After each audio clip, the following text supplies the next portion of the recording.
নমস্কার, শুভ সন্ধ্যা সবাইকে। Blog with পায়েলের চ্যানেলে আজকে আরও একটি নতুন ব্লগে তোমাদেরকে স্বাগত। কেমন আছো তোমরা সবাই? আশা করি সবাই ভালো আছো, সুস্থ আছো। আমরাও কিন্তু মোটামুটি ভালো আছি। তো আর সকালবেলা উঠে অনেক কাজকর্ম হয়ে গেছে। আজকে তো ছুটি ছিল মহরমের, তো সেই জন্য টুকাইয়ের পাপাও বাড়িতে ছিল, আর আমি দেখো সমস্ত কিছু মেলে দিয়েছি বাইরে। এদিকে টুকাইবাবুকে কোলে নিয়ে আছি। সকাল থেকে তো অনেক কিছুই কাজকর্ম হয়েছে। একটা আবার কাগজ খুঁজে পাচ্ছিলাম না, সেই কাগজটা খোঁজার জন্য দেখো ডাস্টবিনে যত কাগজ জমা হয়ে গেছিলো সবটা ফেলে তারপর কাগজটাকে খুঁজে বের করলাম কোনো রকমে।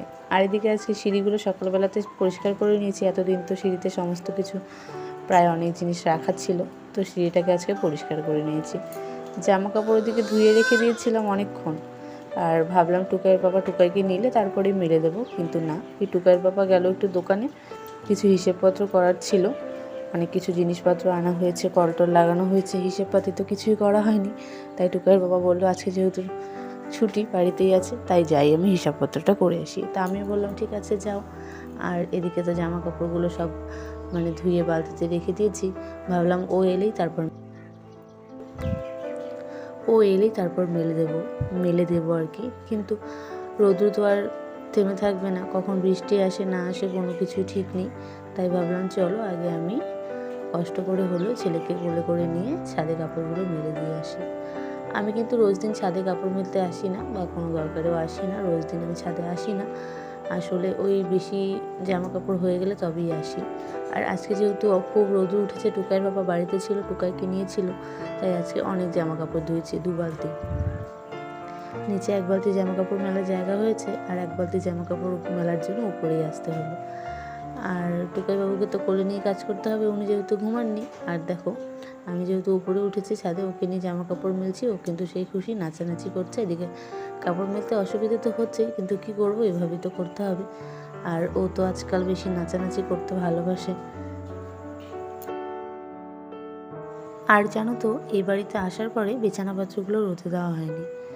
নিচে টুকটাক প্লাস্টিক পেতেছিলাম, কারণ সবসময় তো আর হাগিস প্যাম্পার্স পরানো হয় না, মাঝে মাঝে পরানো হয়। আর কোনো সময় বিছানাতেও হিসু করে দেয়, তো সেই জন্যই কিন্তু প্লাস্টিকগুলো পেতে রাখতে হয়।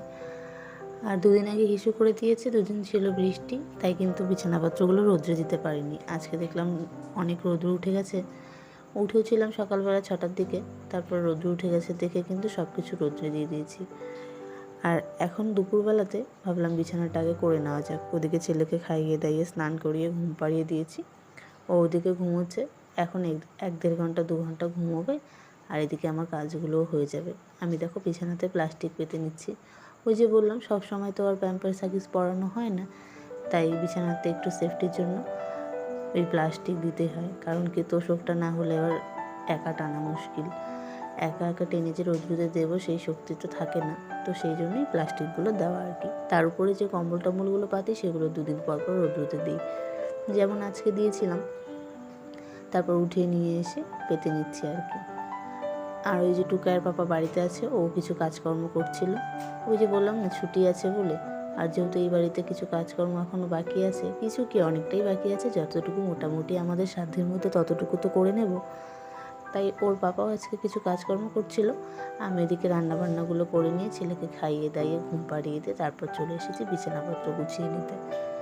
কারণ কি, আবার ওই ঘরটাতে ওকে ঘুম পাড়িয়েছি, কিন্তু ওখানে তো আবার উপরে ফ্যান নেই, সেই টেবিল ফ্যান লাগানো, ওই হাওয়াটাও তো আবার ক্ষতিকর। ছোটো বাচ্চা যেহেতু, ডিরেক্ট ফ্যানের হাওয়াটা আসে তো সেটাও ক্ষতিকর। তো সেই জন্য আমি ভাবলাম চলো বিছানাটা করে নিই, তারপর ওকে এই বিছানাতে শুইয়ে দেবো, আর নিজেও একবার স্নান করে নেব। সকালবেলাতে অনেক জামা কাপড় ধুয়েছি, তো অনেকটাই ভিজে গেছিলাম, তাই কিন্তু সকালবেলাতে 8টার দিকে একবার স্নান করে নিয়েছি।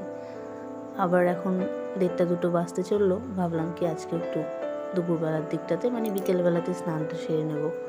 তো সেই জন্যই এই কাজকর্মগুলো করে নিচ্ছিলাম। আর বিছানাপত্র তো রোদ্রে দিলে ধুলোবালি উড়তেই থাকে, তো মাথায় কিন্তু শ্যাম্পু না করলে একদমই চলবে না। তাই ভাবলাম কাজকর্মগুলো আগে করে নিই, তারপরে স্নান করা যাবে। খাওয়া দাওয়াও কিন্তু তখনও হয়নি, কারণ কি ওই যে টুকাই ঘুমোচ্ছে, তাই আগে বিছানাপত্রটা করে নিই। বিছানাপত্রটা করে নিয়ে তারপর ওকে সাথে নিয়েও খাওয়া যাবে, কিন্তু ওকে সাথে নিয়ে বিছানাপত্র করাটা তো একটু মুশকিল হয়ে যাবে। এমনি নর্মালি বিছানা ঠিক করাই যায়, কিন্তু ওই সমস্ত সমস্ত কিছু পেতে টেতে নিতে অনেকটাই সময় লাগে, তাই ভাবলাম চলো একটু গুছিয়ে গাছিয়ে নিয়ে তারপর স্নান সেরে নিই। এদিকে দেখো গোছানো হয়ে গেছে। গোছানো মানে কি, অল্প স্বল্প। আর এই যে জানালা দেখছো, জানালা দিয়ে অল্প স্বল্প আলো আসে, খুব বেশি আলো আসে না, কারণ চারিদিকে যেহেতু সবারই ছাদ দেওয়া, তো সেই জন্য অল্প স্বল্পই আলো আসে। আর এই দেখো, এই জানালাটাতে আজকে টুকাইয়ের পাপা রং করছিল। মানে তোমাদের তো বললাম যে ও টুকটাক কাজকর্ম করছে। তো এদিকে আমি মেঝেটা একটু মুছে নিলাম আর কি। এদিকে ও আবার কর্নার র্যাকগুলো রেখে দোকানে গেছে প্লাস আনার জন্য। এই ঘরে তো মানে এই বাড়িতে তো বেশি যন্ত্রপাতিও নেই, তো ও সেই জন্য চলে গেছে দোকানে। আর আমি তোমাদেরকে একটু সেই ফাঁকে দেখিয়ে নিলাম যে জানালাটা কি সুন্দর করে রং করেছে। তো আমিও এতক্ষণ দেখিনি, যেহেতু ঘরে কাজে ব্যস্ত ছিলাম, তাই আর বাইরে আসা হয়নি। এখন আর কি দেখে নিলাম একটুখানি, যেহেতু ও বাড়িতে ছিল না, দরজাটা আটকাতে এসে দেখে নিলাম। আর এদিকে দেখো এগুলো রাখা আছে। আর আজকে প্রচণ্ড রৌদ্র উঠেছিল, মানে এত রৌদ্র উঠেছিল যে রৌদ্রতে আধা ঘন্টা দাঁড়িয়ে থাকলে অবস্থা শেষ। তারপর দেখো কাজকর্ম করতে করতে কিন্তু নিজের অবস্থাটা দেখো, মানে চুলটুলগুলো পুরো এলোমেলো অবস্থা।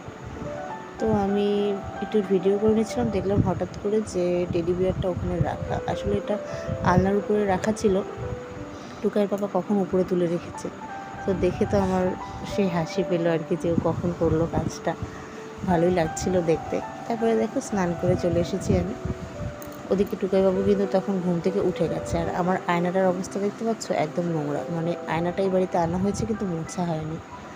আর এখানে তো সন্ধ্যা দেওয়ার মানে ঠাকুর তো এখনও বসায়নি, তাই কিন্তু দেখো ওখানে একটা গণেশ ঠাকুর রাখা আছে, এখানেই সন্ধ্যাটা দিয়ে নিয়েছিলাম। তো কারণ কি, আমরা ঠাকুর ঘরটাকে ঠাকুর বসাবো আর কি, কিছুদিন সময় লাগবে তারপর। আর এদিকে দেখো দুষ্টু গোপাল খেলাধুলো করছে। তো সন্ধ্যাবাতিটা দিয়ে তারপর টুকাইবাবুকে নিয়ে বসেছিলাম। আর আজকের ব্লগটা এতটুকুই। তো কেমন লাগলো ব্লগটা অবশ্যই জানিও, ভালো লাগলে লাইক কমেন্ট শেয়ার করে দিও। আর হ্যাঁ, নতুন হলে অবশ্যই চ্যানেলটিতে সাবস্ক্রাইব করে পাশে থেকো। আর আমাদের রোজকার কাহিনীগুলো দেখতে হলে কিন্তু অবশ্যই রোজ দিন ব্লগগুলো দেখতে হবে। তো দেখা হচ্ছে পরের ব্লগে, টাটা।